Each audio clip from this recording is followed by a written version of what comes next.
قطر dot ہے. الحمدللہ رب العالمین وعلی آلہ وصحبہ اجمعین. اما بعد رب اشرح لي صدري ويسر لي امري واحلل عقدة من لساني يفقهوا قولي. محترم حاضرین، گزشتہ درس میں ہم نے کیفیت صلاۃ یعنی نماز پڑھنے کا وہ طریقہ جو رسول اللہ صلی اللہ علیہ وآلہ وسلم سے ثابت ہے اس کا آغاز کیا تھا. اور اس سلسلے میں پہلے حضرت ابو حمید الساعدی رضی اللہ تعالی عنہ کی مشہور اور معروف روایت پیش کی تھی، جس پر 10 صحابہ اکرام رضوان اللہ اجمعین نے انہوں نے جو طریقے نماز رسول پاک صلی اللہ علیہ وآلہ وسلم کا بیان فرمایا اس پر تصدیق کی تھی اور شہادت دی تھی کہ ہاں اللہ کے رسول صلی اللہ علیہ وسلم اسی طرح نماز ادا کیا کرتے تھے. اس کے بعد جو بات ہمارے سامنے اس سلسلے میں آئی تھی وہ نیت سے متعلق بات تھی کہ نماز شروع کرنے سے پہلے نیت کا صحیح ہونا یہ ضروری ہے. اور نیت کا کیا مطلب ہے اس کی وضاحت آپ کے سامنے آ چکی ہے اور بتایا جا چکا ہے کہ نیت کا تعلق دل سے ہے، زبان سے نہیں. زبان سے نیت کے کلمات کا ادا کرنا یہ بدعت ہے، جیسا کہ علماء احناف میں سے کمال ابن الحمام جو ہدایہ کی شرح فتح القدیر کے مؤلف ہیں انہوں نے اس کو بدعت قرار دیا ہے. اور اسی طریقے سے علامہ ابن قیم رحمۃ اللہ علیہ نے اس کو زاد المعاد کے اندر بدعت قرار دیا ہے کہ زبان سے نیت کے الفاظ کا ادا کرنا یہ بدعت ہے. نہ تو رسول اللہ صلی اللہ علیہ وسلم سے ثابت ہے، نہ کسی صحابی سے ثابت ہے، اور نہ ائمہ اربعہ میں سے کسی امام سے ثابت ہے. آج انشاءاللہ اس سے آگے ہم پڑھیں گے. اور قبل سے کہ ہم آگے چلیں میرے بھائیوں، صحیح دین سمجھنے کے لیے یہ ضروری ہے کہ پہلے ہم اپنے اینک کو صاف کر لیں،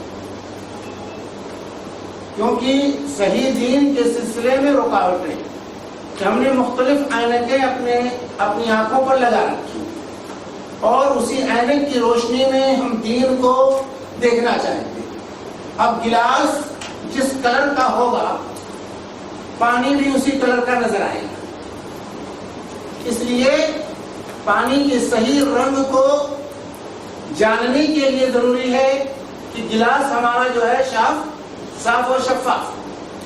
جب گلاس صاف رہے گا تو پانی کا صحیح رنگ ہمیں نظر آئے گا، ورنہ پہلے سے ہم ایک رنگ اپنے اوپر چڑھا لیں گے اور اس کی روشنی میں دیکھنا چاہیں گے تو وہی کلر جو ہمارے اینک کے شیشوں کا ہے وہی کلر نظر آئے گا. اس لیے ضروری ہے کہ تمام اینکوں کو اتار دیا جائے اور اینک کو اتار کر کے ڈائریکٹ جو ہے رسول اللہ صلی اللہ علیہ وآلہ وسلم سے دین کو سیکھنے کی کوشش کی جائے کہ دین وہی ہے جو رسول اللہ صلی اللہ علیہ وسلم لے کر آئے. لیکن کیا ہوا کہ لوگوں نے مختلف رنگ چڑھا دیے، مختلف شخصیتوں کو آئیڈیل اور نمونہ بنا لیا اور اس کی روشنی میں ان کے عمل، ان کے قول، ان کے فعل کی روشنی میں لوگ دین کو سمجھنا چاہتے. اس لیے صحیح دین لوگوں کے سامنے واضح نہیں ہوا. اب گزشتہ درس میں جب بات آئی حضرت ابو حمید الساعدی کی روایت پیش کی گئی تو ہمارے ایک ساتھی نے اسی میں سوال کیا کہ کیا امام ابو حنیفہ رحمۃ اللہ علیہ بھی ایسے ہی نماز پڑھتے تھے؟ سوال یہ آیا ہماری اسی محفل میں کہ کیا امام ابو حنیفہ رحمۃ اللہ علیہ ایسے ہی نماز پڑھتے تھے؟ تو جب شخصیت پرستیاں ہمارے ساتھ ہوں گی اور کسی شخصیت کی روشنی میں ہم دین کو سمجھنا چاہیں گے تو صحیح دین ہمارے سامنے نہیں آئے گا. صحیح دین سمجھنے کے لیے ہمارے لیے آئیڈیل نمونہ کون ہے؟ رسول اللہ صلی اللہ علیہ وسلم سید الاولین والآخرین. کیوں نہیں ہم نے کلمہ کیا پڑھا ہے؟ لا الہ الا اللہ محمد رسول اللہ. یاد رکھیں محمد رسول اللہ.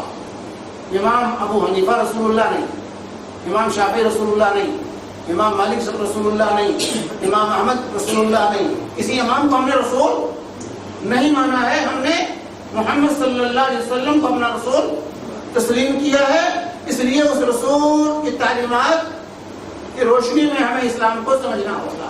کسی شخصیت کو ہم بیچ میں نہیں. ہاں ہمارے جو علماء، صحابہ، تابعین، ائمہ، مجتہدین گزرے ہیں، ان کی تحقیقات سے ہم استفادہ کریں گے، ان کو نظر انداز نہیں کریں گے. ان کی تعلیمات سے، ان کے فتاوی سے ہم استفادہ کریں گے. لیکن ہمارے لیے آئیڈیل کون ہوگا؟ رسول اللہ صلی اللہ علیہ وآلہ وسلم. کیونکہ رسول پاک صلی اللہ علیہ وسلم رسول ہے.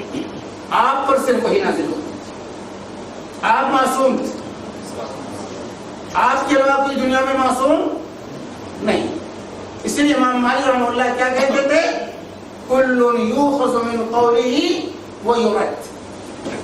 ہر ایک کی بات، کچھ باتیں لی جائیں گی، کچھ رد کی جائیں گی. الا صاحب ھذا القبر صلی اللہ علیہ وآلہ وسلم.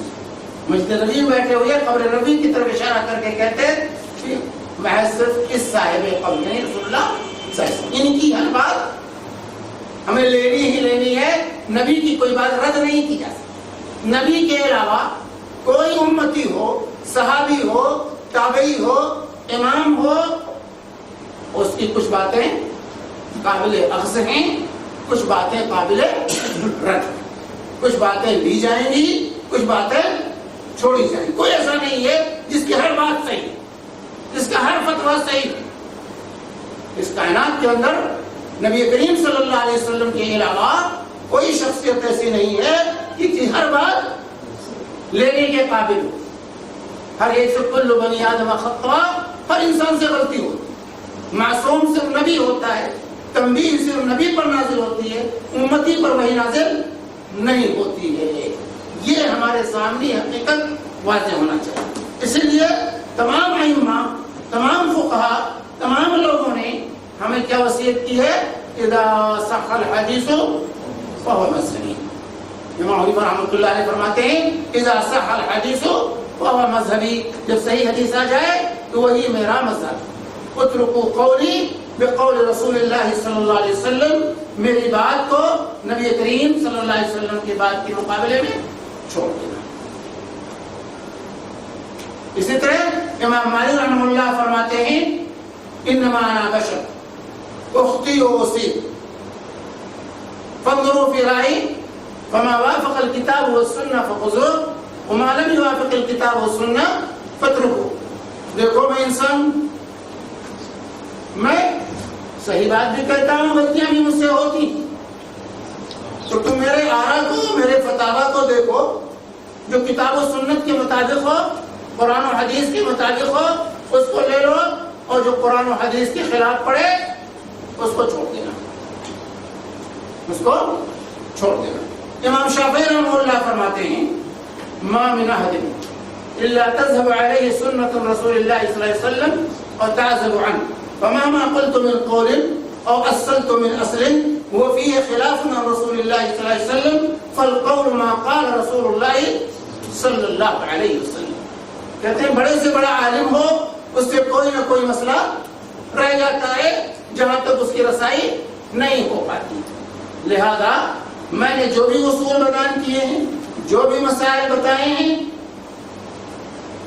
تو اس کو دیکھو. اگر وہ اللہ کے رسول صلی اللہ علیہ وسلم کے خلاف جا رہی ہے میری بات، تو بات وہی صحیح ہے جو رسول اللہ صلی اللہ علیہ وسلم کی ہے، اور وہی میری بھی بات ماننا، وہی میرا قول ماننا، وہی فتویٰ ماننا جو رسول اللہ صلی اللہ علیہ وسلم سے ثابت. اور پھر فرماتے ہیں انا راجع عنہ فی حیاتی وبعد مماتی. امام شافعی رحمہ اللہ فرماتے ہیں کہ میں اپنے زندگی میں بھی اپنے فتوے سے رجوع کرتا ہوں اور اپنے مرنے کے بعد بھی میں رجوع کرتا ہوں. یعنی اگر میری زندگی میں واضح ہو جائے کہ میرا فتویٰ کتاب و سنت کے خلاف ہے تو میں رجوع کر لیا، میں نے رجوع کر لوں گا. اور اگر میں انتقال کر جائے اسی حالت میں اور میرا کوئی فتویٰ، میری کوئی بات کتاب و سنت کے خلاف ہے تو سمجھو کہ میں نے رجوع کر لیا، میں نے اپنے اس فتوے سے رجوع کر لیا ہے. اور فرماتے اذا صح الحدیث فهو مذہبی، جب صحیح حدیث آ جائے وہی میرا مذہب ہے. اور فرماتے ہیں مستبان له سنت رسول اللہ صلی اللہ علیہ وسلم، جس کے سامنے نبی کریم صلی اللہ علیہ وسلم کی سنت واضح ہو جائے، لا يحل له يتركها، اس کے لیے حلال نہیں، جائز نہیں اس سنت کو اس میں بنیاد تک چھوڑ دے. لقول عہد کائن من کان، کسی کے فتوے اور قول کی بنیاد پر وہ نبی کی بات کو ترک کر دے، کوئی بھی یہ کہنے والا ہو اس کے لیے جائز نہیں. جس کے سامنے اللہ کی بات آ جائے، نبی کی بات آ جائے تو اس کے لیے حلال اور جائز نہیں کہ اس قرآن کو اور حدیث کو کسی کے فتوے کی وجہ سے جو ہے وہ ترک کر دے اور فتوے کو اختیار کر دے. اسی طرح امام احمد بن حنبل رحمہ اللہ فرماتے ہیں انما الحجۃ فی الآثار، حجت الدلیل احادیث ہیں. لا تقلدنی ولا تقلد مالکا ولا الشافعی ولا الاوزاعی ولا الثوری وخذ من حیث اخذوا. نہ تو میری تقلید کرنا، نہ امام شافعی کی تقلید کرنا، نہ امام مالک کی تقلید کرنا، نہ امام اوزاعی کی تقلید کرنا، نہ امام ثوری کی تقلید کرنا. خذ من حیث اخذوا، جہاں سے انہوں نے مسائل اخذ کیے ہیں وہیں سے مسائل تم بھی اخذ کرنے کی، لینے کی کوشش کرنا. یہ ہے ائمہ اربعہ جن کی طرف نسبت کر کے آج امت کو تقسیم کیا جاتا ہے. مسجدیں اور مدرسے بانٹے جاتے ہیں، گروہ بندیاں کی جاتی ہیں کہ کتنے اللہ والے تھے، کتنے مخلص تھے اور کس قدر امت کو کتاب و سنت کی اتباع کی دعوت دی گئی. تو جب تک کہ ائمہ اربعہ کا منہج ہمارے سامنے نہیں ہوگا، مسائل میں تو ان کی بات مانتے ہیں لیکن جو اصولی باتیں انہوں نے بتائی ہیں ان میں ہم ان کی باتیں نہیں مانتے.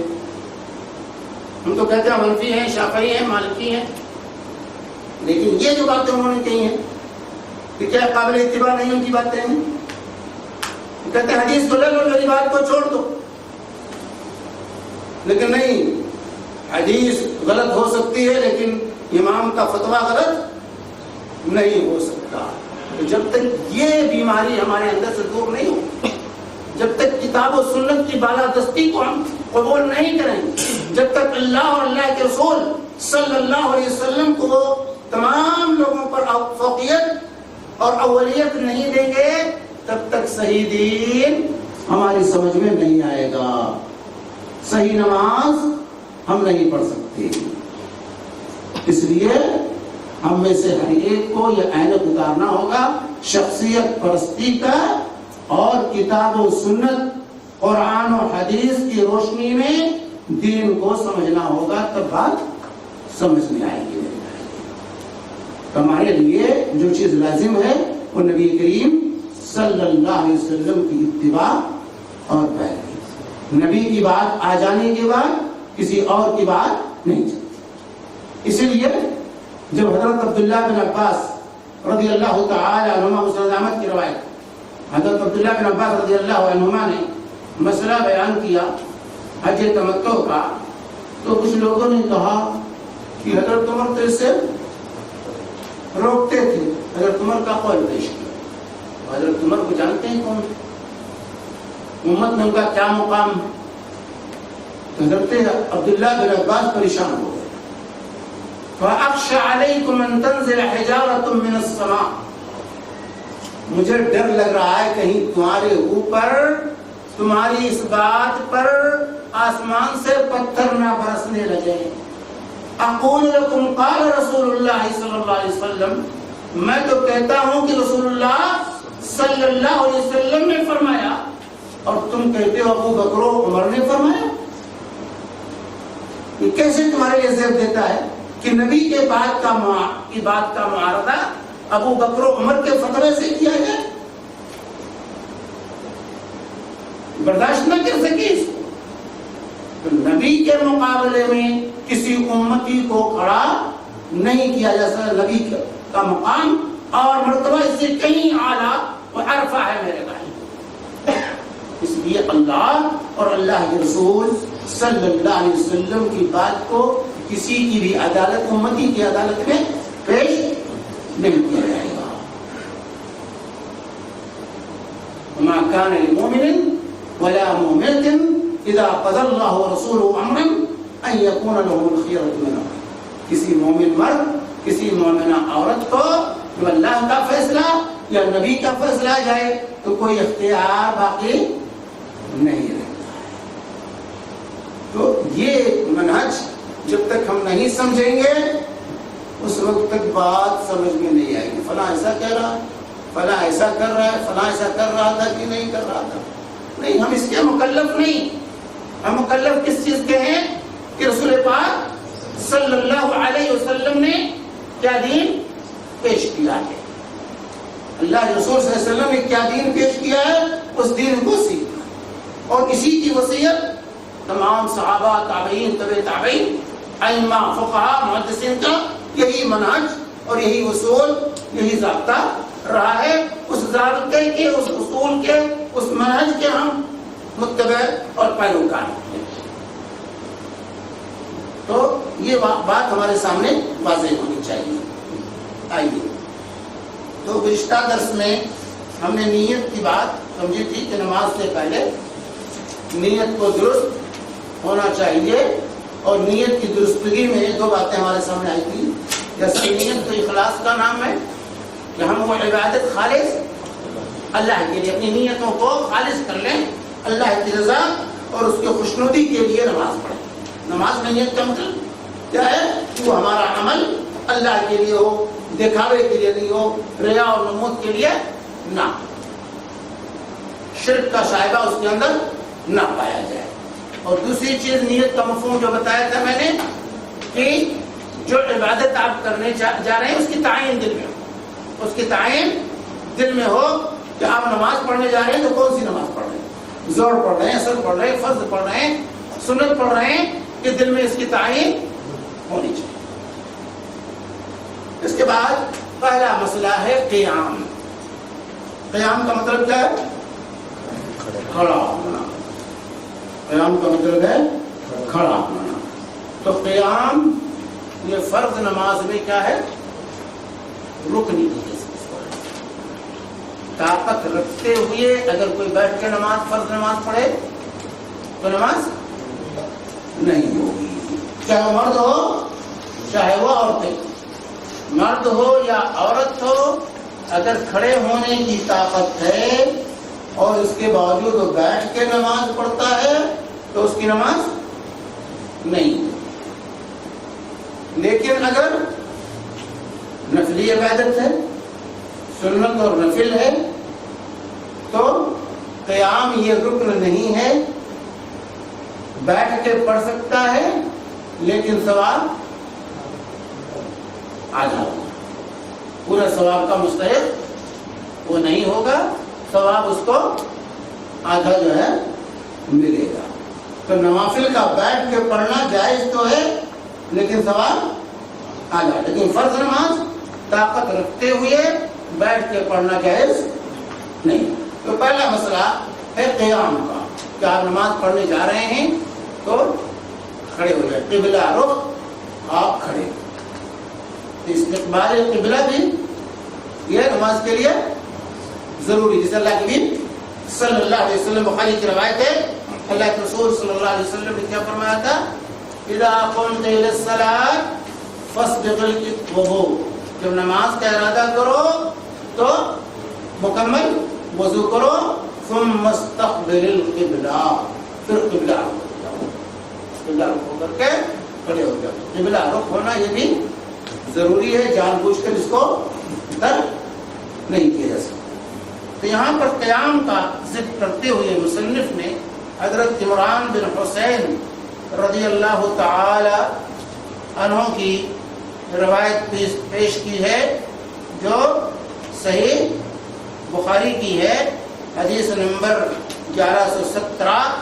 فرماتے ہیں عمران بن حسین رضی اللہ تعالی عنہ کہ مجھے بواسیر کی تکلیف تھی، نبی صلی اللہ علیہ وسلم نے فرمایا صلی قائما، صلی قائما فإن لم تستطع فقائدا فإن لم تستطع فعلى جنب۔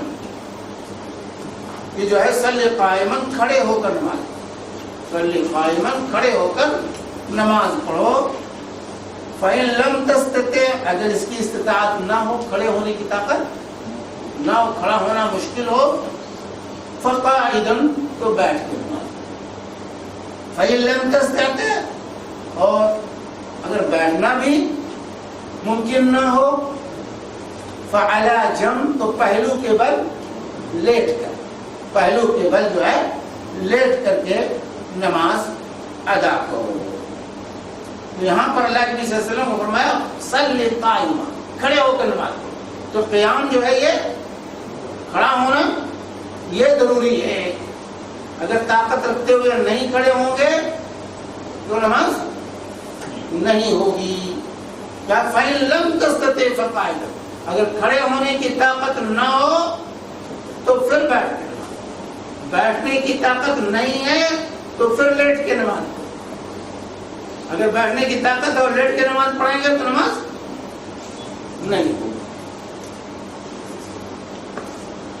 تو کھڑا ہونا جو ہے یہ فرض نمازوں میں یہ رکن ہے، اور جو ہے کیونکہ اللہ تعالیٰ نے قرآن میں کیا فرمایا، وَقُومُوا لِلَّهِ قَانِتِينَ، وقوموا سورہ بقرہ آیت نمبر 238 میں اللہ فرماتا ہے وَقُومُوا لِلَّهِ قَانِتِينَ، اور اللہ کے لیے باادب کھڑے ہوا کرو، نماز میں باادب اللہ کے لیے کھڑے ہوا کرو۔ تو قیام یہ نماز کے لیے ضروری ہے۔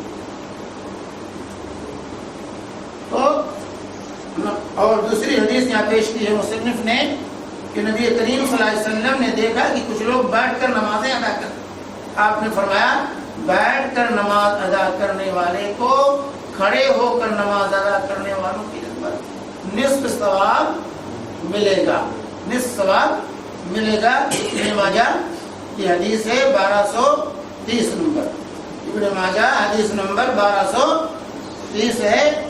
شیخ البانی اور دیگر محدثین نے اس کو صحیح کہا ہے کہ جو ہے اس کی نماز جو ہے نصف جو ہے آدھا جو ہے ثواب ملے گا کھڑے ہونے کے مقابلے۔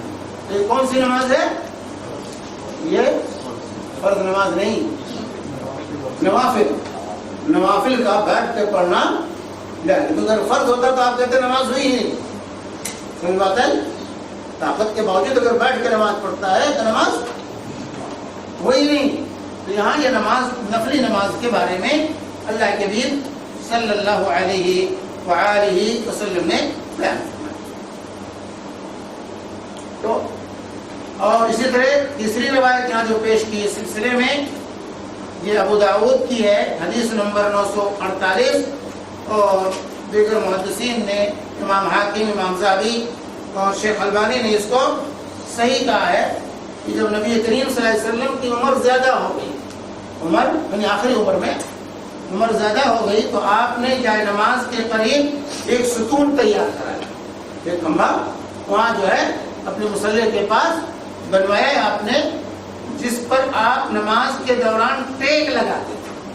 نماز کے دوران جو ہے قیام کی حالت میں آپ اس پر ٹیک لگاتے تھے۔ تو اگر ٹیک لگانا بھی پڑے تب بھی کھڑے ہو کر نماز پڑھے، بیٹھے گا نہیں فرض نماز، آپ نے بیٹھ کے نہیں پڑھائی، ان کے لیے جو ہے ستون بنوایا، اور جب قیام کے لیے کھڑے ہوتے تھے تو اس کا سہارا اللہ کے نبی صلی اللہ علیہ وآلہ وسلم لیتے۔ تو آپ بیٹھ کر نماز پڑھنے کے بجائے ستون کے سہارے کھڑا ہونے کو ترجیح۔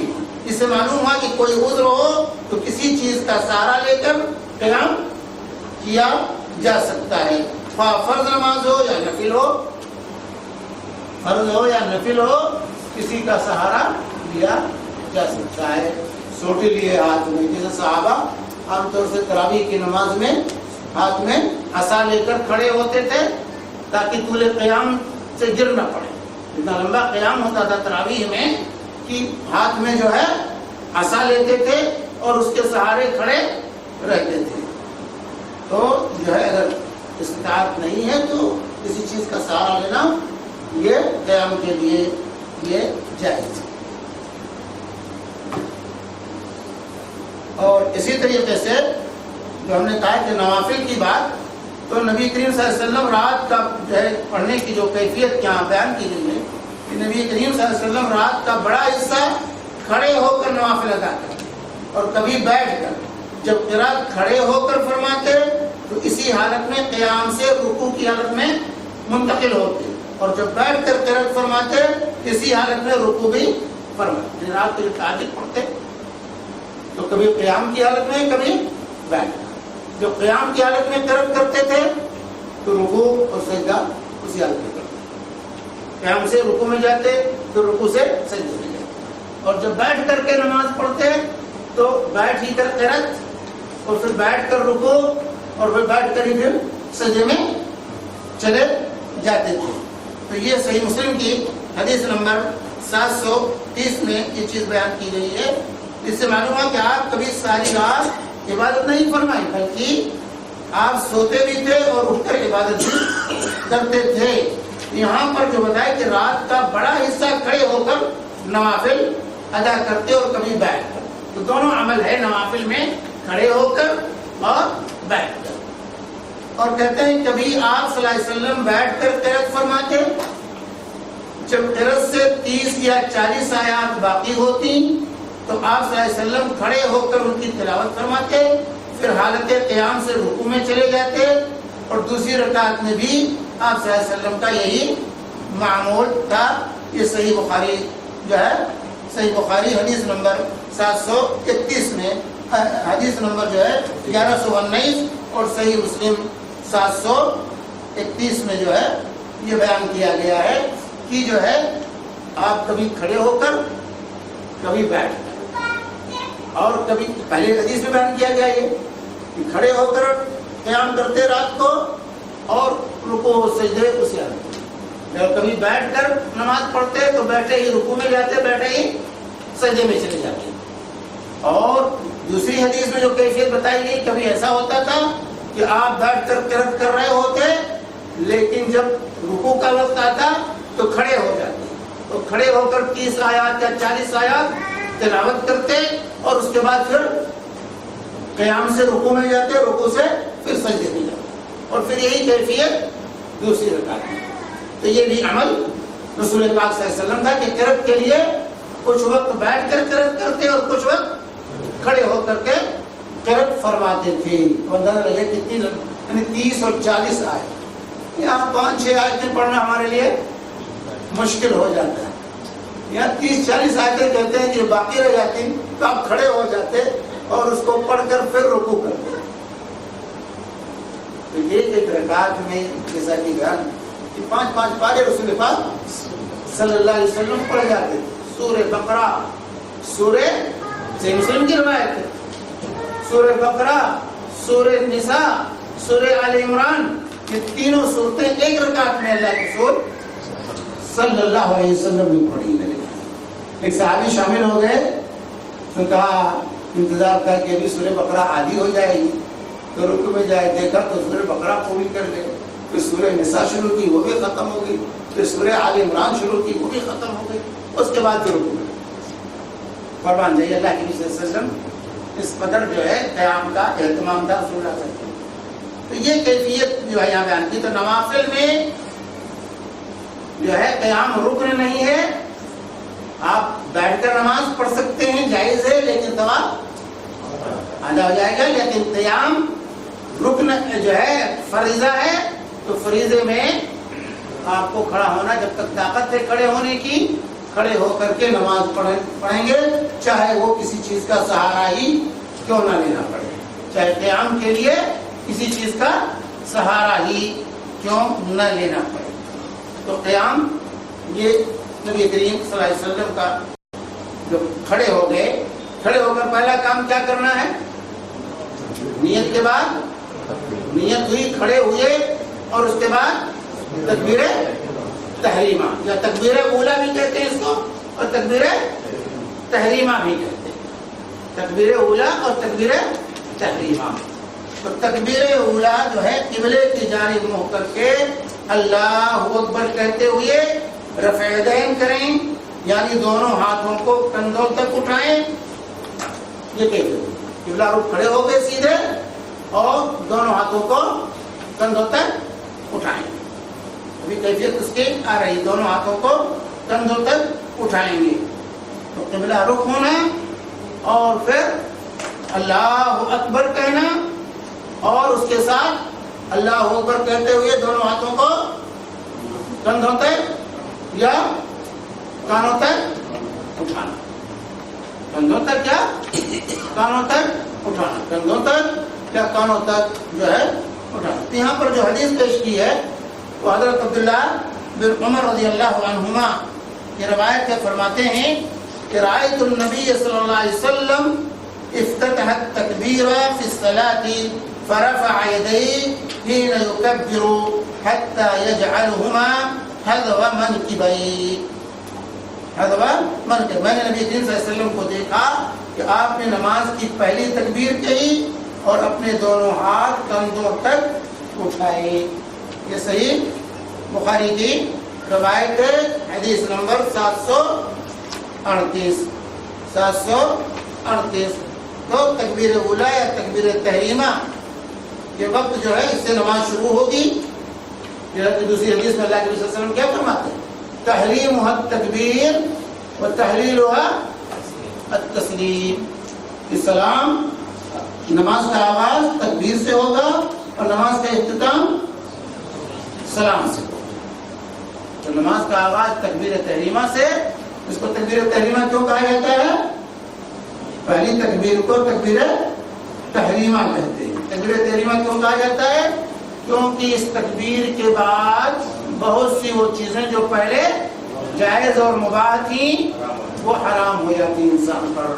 پہلے بات کر سکتا تھا، بات نہیں کر سکتا، صحیح بات ہے کہ نہیں؟ پہلے کھا سکتا تھا، اب کھا نہیں سکتا۔ تو بہت سے وہ امور جس سے پہلے جائز تھے تکبیر تحریمہ کے بعد اس پر حرام ہو جاتے ہیں، اس لیے اس کو تکبیر تحریمہ کہا جاتا ہے۔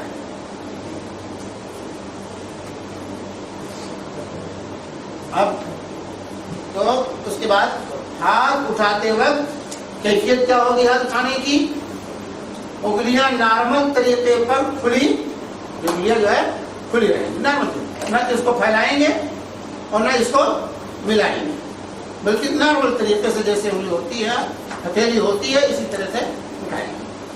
تو کہتے ہیں کہ ہاتھ اٹھاتے وقت انگلیاں نارمل طریقے پر کھلی رکھیں، انگلیوں کے درمیان زیادہ فاصلہ کریں، نہ انگلیاں ملائیں، نہ تو زیادہ فاصلہ کریں اس کو اس طرح اور نہ بالکل ہی جو ہے ملانے کی، بلکہ نارمل طریقے سے انگلی نارمل رہے، اور یہ ہتھیلی قبلہ رخ ہو گیا ہے۔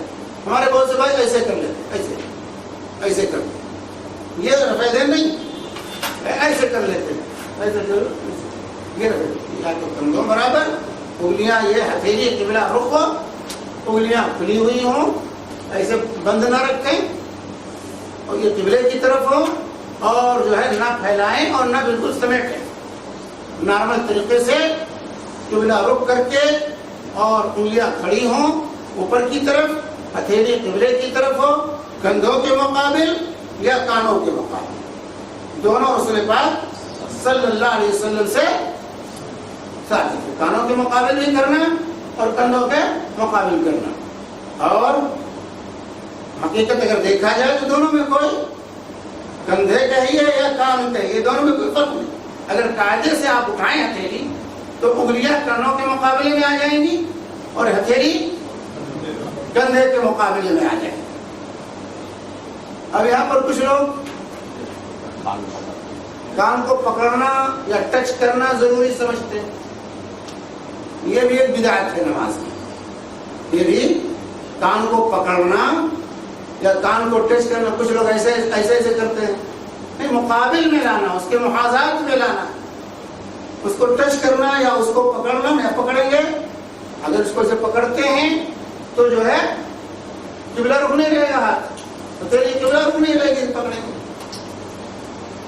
نہ پکڑنا ہے نہ ٹچ کرنا ہے. کندھوں کے محاذات میں کندھوں کو بھی ٹچ نہیں کرنا کہ ہاتھ لے جا کے کندھے پہ رکھے, نہیں, کندھوں کے مقابل یا کانوں کے مقابل میں لانا ہے. یہ ہے سنت میں جو ہے. تو یہاں ہاتھ اٹھاتے وقت انگلیاں نارمل طریقے پر رکھیں کھلی رکھیں. انگلیوں کے درمیان زیادہ فاصلہ کریں, نہ انگلیاں ملائیں, نہ تو زیادہ فاصلہ ہو اور نہ انگلیاں ملائیں. یہ حدیث جو ہے ابو داؤد کی ہے اور حدیث نمبر ہے 753. امام حاکم, امام ذہبی اور شیخ البانی وغیرہ نے اس کو صحیح کہا. اسی طرح دوسری حدیث یہاں پیش کی کہ رسول اللہ صلی اللہ علیہ وسلم دونوں ہاتھ کندھوں تک اٹھاتے, دونوں ہاتھ کندھوں تک اٹھاتے. یہ بھی صحیح بخاری کی روایت ہے اور صحیح مسلم کی. صحیح بخاری اور صحیح مسلم کی حدیث ہے. بخاری کا نمبر ہے 735 اور صحیح مسلم کا نمبر یہاں پر جو دیا گیا ہے وہ 390. رسول پاک صلی اللہ علیہ وسلم دونوں ہاتھ کندھوں تک اٹھاتے تھے. اسی طرح نبی کریم صلی اللہ علیہ وسلم کہتے ہیں کبھی کبھار ہاتھوں کو کانوں تک بلند کر, کندھوں تک, یا جیسے میں نے پہلے بات بتائی کہ دونوں عمل تو کانوں تک جو ہے بلند کر فرماتے تھے. یہ حدیث جو ہے صحیح مسلم کی حدیث نمبر 391 حدیث نمبر صحیح مسلم ہے. کیا فرما رہے ہیں؟ 391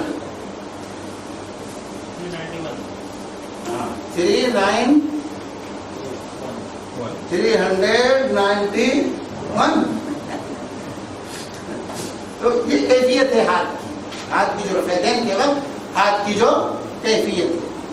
شیخ البانی رحمہ اللہ فرماتے ہیں کہ رفعتین کرتے وقت ہاتھوں سے کانوں کو چھونے کی کوئی دلیل نہیں. ہاتھوں سے کانوں کو ٹچ کرنے کی, چھونے کی کوئی دلیل نہیں ہے.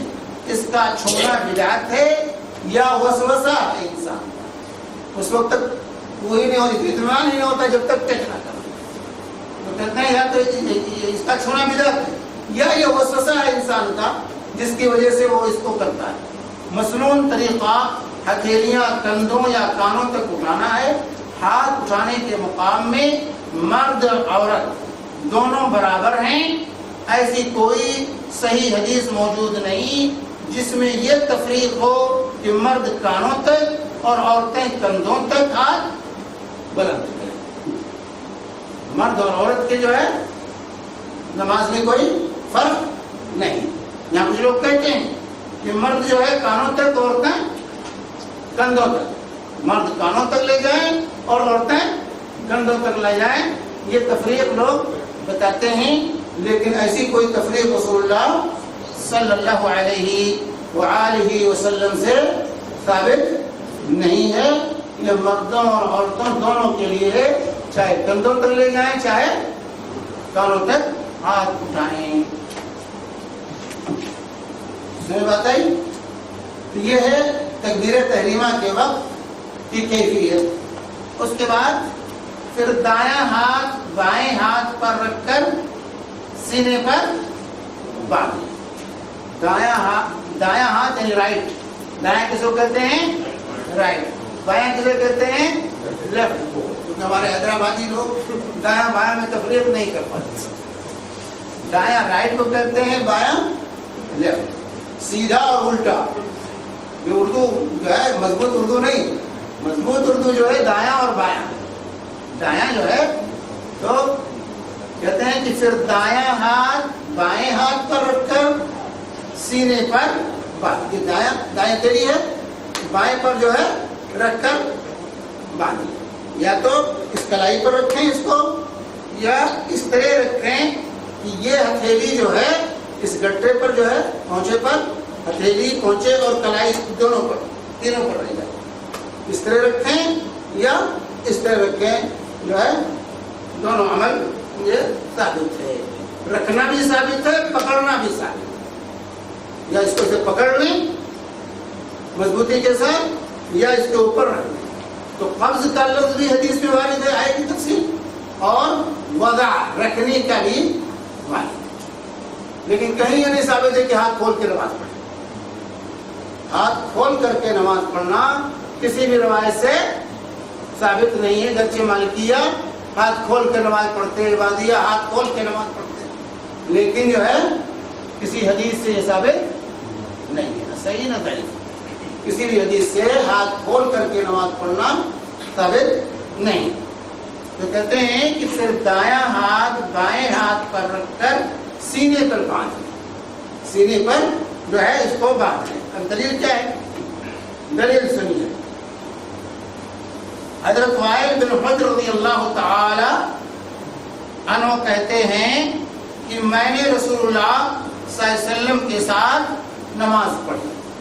میں نے رسول پاک صلی اللہ علیہ وسلم کے ساتھ نماز پڑھی تو آپ نے اپنے ہاتھ دایاں ہاتھ بائیں ہاتھ پر رکھ کر سینے پر باندھے. اپنے ہاتھ دایاں ہاتھ بائیں ہاتھ پر رکھ کر سینے پر باندھے. یہ صحیح ابن خزیمہ کی حدیث نمبر 479 ہے, جس کو ابن خزیمہ نے بھی صحیح کہا, شیخ البانی نے بھی اس حدیث کو صحیح کہا. وائل بن حجر رضی اللہ تعالی عنہ کہتے ہیں کہ میں نے رسول اللہ صلی اللہ علیہ وسلم کے ساتھ نماز پڑھی تو آپ نے اپنے ہاتھ دایاں ہاتھ بائیں ہاتھ پر رکھ کر سینے پر باندھے. اسی طرح دوسری حدیث یہ مسند احمد کی ہے, جلد نمبر 5 صفحہ 226 کی, کہ حضرت حلب الطائی رضی اللہ عنہ فرماتے ہیں کہ میں نے رسول اللہ صلی اللہ علیہ وسلم کو سینے پر ہاتھ رکھے ہوئے دیکھا. میں نے رسول پاک صلی اللہ علیہ وسلم کو نماز میں سینے پر ہاتھ رکھے ہوئے دیکھا. تو یہ مسند احمد کی صحیح حدیث ہے. اس کو ابن عبد البر اور جو ہے البانی وغیرہ رحمہ اللہ وغیرہ نے جو ہے صحیح کہا ہے. تو یہ دو حدیثیں سینے پر ہاتھ باندھنے کے سلسلے میں رسول اللہ صلی اللہ علیہ وآلہ وسلم سے. اب تو یہ ہوا کہ کہاں رکھیں گے ہاتھ؟ دایاں ہاتھ بائیں ہاتھ پر رکھیں. آگے تفصیل آ رہی رکھنے کی کیفیت کیا ہوگی اور کہاں رکھیں گے, جگہ کی تعین ہو گئی کہ سینے پر رکھیں. حضرت وائل بن حجر رضی اللہ عنہ رسول پاک صلی اللہ علیہ وسلم کی نماز کا طریقہ بیان کرتے ہوئے فرماتے ہیں کہ آپ نے دائیں ہاتھ کو بائیں ہاتھ کی ہتھیلی کی پشت, اس کے جوڑ اور کلائی پر جو ہے دائیں ہتھیلی جو ہے دائیں ہتھیلی بائیں ہتھیلی کے پشت, یہ پشت ہے, یہ جو ہے پشت ہے, اوپر کا حصہ پشت اوپر کا حصہ اس پر, اور یہ جو ہے جوڑ جو کلائی جو ہے آ کر جہاں ہتھیلی سے ملتی ہے, یہ گٹا جس کو رسغ بھی کہتے ہیں, اس کو عربی میں کیا کہا جاتا ہے؟ رسغ. یہ جوڑ, اس جوڑ پر اور کلائی, اس کے بعد یہ حصہ کیا ہے؟ یہ کلائی ہے. سائد اور کلائی اور ذرا, یہاں سے یہاں تک اس کو ذرا بھی کہا جاتا ہے, ذرا اور سائد بھی جو ہے. تو یہ کلائی پر, تو ہتھیلی رسغ یعنی یہ گٹے اور کلائی پر رکھا, اس طرح رکھیں گے کہ جو ہے یہ اس پر بھی رہے, اس پر بھی رہے اور کلائی پر بھی رہے. تو یہ کیفیت ہوگی. تو جو ہے ہتھیلی جو ہے ہتھیلی کے اوپر بھی اور اس جوڑ پر بھی اور اس کلائی پر بھی. صرف ایسے کر کے نہ رہیں بلکہ اس طرح رکھیں کہ تینوں پر یہ ہتھیلی پہنچ جائے, تینوں پر جو ہے ہتھیلی رہے, اس ہتھیلی کے پشت پر اور اس جوڑ پر کلائی کے اور کلائی کے اوپر, کلائی کے اوپر. تو ان تینوں پر جو ہے یہ کیفیت ہوگی ہاتھ رکھنے کی اور پکڑنے کی, یہ کیفیت ہوگی, اس کو اس طرح پکڑنے. تو یہ روایت جو ہے نبی کریم صلی اللہ علیہ وآلہ وسلم جو ہے اس دائیں ہاتھ کو بائیں ہاتھ کی ہتھیلی کی پشت اور اس کے جوڑ اور کلائی پر رکھا. یہ نسائی کی روایت ہے. حدیث نمبر 490, حدیث نمبر 490. اور ابن حبان کی روایت نمبر 485 اور صحیح ابن خزیمہ کی حدیث نمبر 480 ہے، اور شیخ البانی نے اس کو صحیح قرار دیا ہے۔ تو ہمیں بھی دایاں ہاتھ بائیں ہاتھ پر اس طرح رکھنا چاہیے کہ دایاں ہاتھ بائیں ہاتھ کی ہتھیلی کی پشت، جوڑ اور کلائی پر آ جائے اور دونوں کو سینے پر باندھا جائے تاکہ تمام روایات پر عمل ہو سکے، تمام روایات پر عمل ہو سکے۔ حضرت سہل بن سعد رضی اللہ تعالی عنہ سے روایت ہے کہ لوگوں کو رسول اللہ صلی اللہ علیہ وسلم کی طرف سے یہ حکم دیا جاتا تھا کہ نماز میں دایاں ہاتھ بائیں کلائی پر رکھیں، ذرا دایاں ہاتھ بائیں کلائی پر رکھیں۔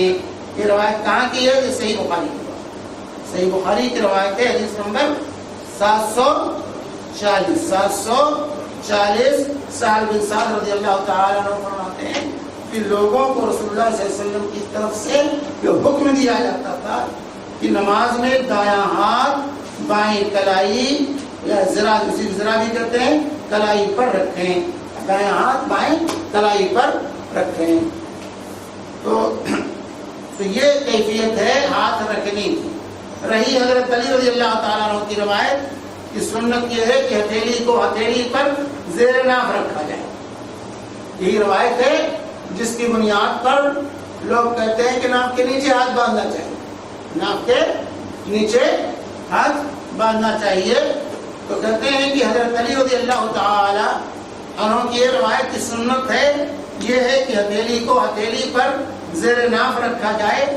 تو اسے امام بہقی، حافظ ابن حجر نے ضعیف قرار دیا ہے، اور امام نووی فرماتے ہیں کہ اس کے ضعف پر سب کا اتفاق، یہ متفقہ طور سے ضعیف روایت ہے، یہ متفقہ طور سے ضعیف روایت ہے، لہذا کسی ضعیف روایت پر عمل کرنا جائز نہیں، ضعیف روایت پر عمل کرنا جائز۔ یہ روایت جو کہ ابو داؤد کی ہے، حدیث نمبر 756، یہ روایت کیا ہے؟ ضعیف۔ یہ ابو داؤد کی روایت ہے، حدیث نمبر 756 جو ہے حضرت علی کہتے ہیں کہ سنت یہ ہے کہ ہتھیلی کو ہتھیلی پر زیر ناف رکھا جائے، لیکن یہ بے اتفاق محدثین جو یہ روایت ضعیف ہے، اس لیے صحیح حدیث کے مقابلے میں اس سے استدلال کرنا اور اس پر عمل کرنا صحیح نہیں ہے۔ تو یہ کیفیت ہے ہاتھ کے رکھنے کی۔ یہ تو کیفیت ہمیں معلوم ہوئی رفع یدین کی، اور دوسری کیفیت کیا معلوم ہوئی؟ ہاتھ باندھنے کی۔ تو ہاتھ باندھنا، ہاتھ چھوڑنا نہیں، پہلی چیز ہے۔ تو جو مالکیہ کا جو عمل ہے یہ غلط، حتیٰ کہ خود امام مالک دیکھیے عینت کیسی لگاتے ہیں لوگ۔ امام مالک رحمہ اللہ اپنی کتاب موطا امام مالک میں یہی سہل بن سعد رضی اللہ تعالی عنہ کی حدیث آپ نے روایت کی، سہل بن سعد کی روایت بخاری کی ہے، یہی روایت حضرت امام مالک رحمۃ اللہ علیہ نے اپنی کتاب الموطا کے اندر اس حدیث کو کوٹ کیا ہے، روایت کیا ہے کہ ہاتھ باندھا جائے، ہاتھ باندھنے کی روایت اپنی کتاب میں انہوں نے نقل کی ہے۔ اور یہ تصور نہیں کیا جا سکتا کہ امام مالک حدیث روایت کریں اور ان کا عمل اس کے خلاف ہو۔ اور خود حافظ ابن عبد البر بہت بڑے مالکی ائمہ میں سے ہیں، وہ کہتے ہیں زندگی بھر امام مالک ہاتھ باندھ کر نماز پڑھتے رہے۔ امام ابن عبد البر فرماتے ہیں کہ امام مالک رحمۃ اللہ علیہ نے خود حدیث روایت کی ہے، اور خود امام مالک رحمۃ اللہ علیہ زندگی بھر جو ہے مرتے دم تک ہاتھ باندھ کر نماز پڑھتے رہے ہیں، لیکن اس کے باوجود ان کے مقلدین کا عمل کیا ہے کہ وہ ہاتھ چھوڑ کے نماز۔ کیسے نماز، کیوں نماز پڑھتے ہیں؟ امام مالک کی روایت حدیث روایت کرتے ہیں، اس پر عمل نہیں، کہتے ہاتھ چھوڑ کے نماز پڑھیں۔ کیوں؟ ان کی شبہ ہوا ہے بھائی، یہاں جو ہے لوگوں سے غلطیاں ہوتی ہیں، تقلید میں یہی غلطی ہوتی۔ میں نے اس سے پہلے کہا تھا کہ دو حدیثیں، ایک رکھنے کی حدیث ہے، ایک پکڑنے کی حدیث ہے۔ ایک حدیث ہے قبض کی اور ایک حدیث ہے وضع کی، رکھنے کی۔ تو جو امام مالک سے پکڑنے والی حدیث، ہاتھ کو پکڑنے والی حدیث جو ہے جب پوچھی گئی تو امام مالک نے کہا کہ مجھے اس کا علم نہیں، ہاتھ کو نماز میں پکڑنے کی کا مجھے علم نہیں۔ اب بعض والوں نے کیا سمجھا اس جواب سے کہ ہاتھ باندھنا ہی نہیں، اس سے کیا سمجھا کہ ہاتھ کا باندھنا ہی نہیں ہے، یہاں سے غلطی لگی۔ امام مالک جو ہے دو حدیثیں منتا ہے، ایک ہے کہ وضع رکھو، جیسے ابھی حدیثیں آپ کے سامنے آئیں، ایک حدیث میں ہے قبض پکڑو، پکڑنے کا ذکر ہے۔ امام مالک سے جب پکڑنے والی روایت پوچھی گئی کہ پکڑنے کے سلسلے میں آپ کا کیا وہ ہے تحقیق ہے آپ کی، تو انہوں نے کہا کہ پکڑنے کے بارے میں ہمیں کچھ معلوم نہیں، ہاتھ کو پکڑنے کے بارے میں ہمیں علم نہیں ہے۔ تو اس سے بعد میں آنے والے مقلدین مالکیہ نے یہ سمجھا کہ ہاتھ کا پکڑنا جو ہے باندھنا ہی نہیں سکے، تو وضع جو رکھنے والی حدیث ہے اس کو بھی تسلیم نہیں کیا، حالانکہ امام مالک رحمہ اللہ نے اپنی مشہور حدیث کی کتاب موطا امام مالک میں اس حدیث کو، جیسے امام بخاری نے روایت کیا ہے اسی طرح امام مالک نے اس سے پہلے اپنی کتاب میں روایت کی ہے۔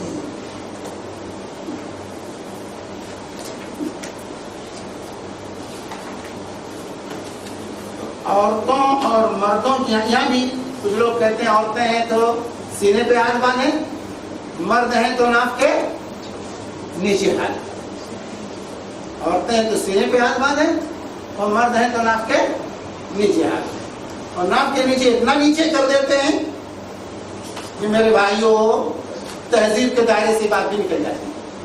بعض لوگ اتنا نیچے کر دیتے ہیں کہ تہذیب کے دائرے سے بات نکل جاتی ہے۔ اگر غور کیا جائے دیکھا جائے کہ ناف سے اتنا زیادہ نیچے کر دیتے ہیں کہ وہ کچھ اور ہی کی جگہ پر پہنچ جاتے ہیں۔ تو مردوں اور عورتوں کی نماز میں جیسے پہلے بات آپ کے سامنے آئی کوئی فرق نہیں۔ رسول اللہ صلی اللہ علیہ وسلم نے فرمایا نماز اسی طرح پڑھو جس طرح تم مجھے نماز پڑھتے ہوئے دیکھتے، یعنی صلو کما رأیتمونی اصلی، تم اس طرح نماز پڑھو جیسے مجھے نماز پڑھتے ہوئے دیکھتے ہو۔ یہ صحیح بخاری حدیث نمبر جو ہے 231، صحیح بخاری حدیث نمبر 231، یعنی ہو بہو میرے طریقے کے مطابق سب عورتیں اور سب مرد نماز پڑھیں۔ پھر اپنی طرف سے یہ حکم لگانا کہ عورتیں سینے پر ہاتھ باندھیں، مرد زیر ناف، اور عورتیں سجدہ کرتے وقت زمین پر کوئی اور حیت اختیار کریں اور مرد کوئی اور یہ دین میں مداخلت کریں۔ یاد رکھیں کہ تکبیر تحریمہ سے شروع کر کے السلام علیکم ورحمۃ اللہ کہنے تک عورتوں اور مردوں کے لیے ایک حیت ایک ہی شکل کی نماز ہے۔ سب کا قیام، رکوع، قومہ، سجدہ، جلسے استراحت، قعدہ اور ہر مقام پر پڑھنے کی دعائیں یکساں ہیں۔ رسول اللہ صلی اللہ علیہ وسلم نے مرد اور عورت کی نماز کے طریقے میں کوئی فرق نہیں بنایا، کوئی فرق نہیں بتایا۔ تو مرد اور عورتوں کی نماز کے مرد ناف کے نیچے باندھیں اور عورتیں سینے پہ باندھیں، یہ تمام تفریق اپنی طرف سے، اپنی لوگوں کی اجتہادات اپنے ہیں، یہ نبی کریم صلی اللہ علیہ وسلم سے چیزیں ثابت، یہ تفریق ثابت نہیں، یہ صرف لوگوں کے اجتہادات ہیں۔ کہ عورت کے لیے استر ہے کہ اپنے سینے پر رکھے جو سینہ چھپا رہے، مرد نیچے باندھیں تاکہ جو ہے، تو یہ کیفیت ہے نماز کی جو ہے ہاتھ باندھنے کی۔ کوئی صاحب کھڑے ہوں گے یا بتائیں یہ کیسے باندھیں گے؟ کھڑے ہوئیے،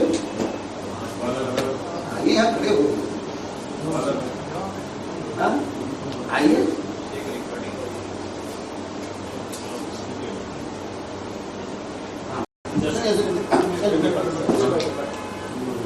دیکھیں اٹھانے کی کیفیت جو ہوگی یہ کیفیت ہے، یہ تھوڑا سا، اور اگر اس طرح کریں گے تو دونوں پر عمل ہوگا، دونوں پر عمل ہوگا، جو ہے قبلہ رخ ہوں کولیاں، اور نہ تو یہ بالکل ملی ہوئی ہو نہ بالکل اس طرح کھلا جو ہے یہ کیفیت ہو،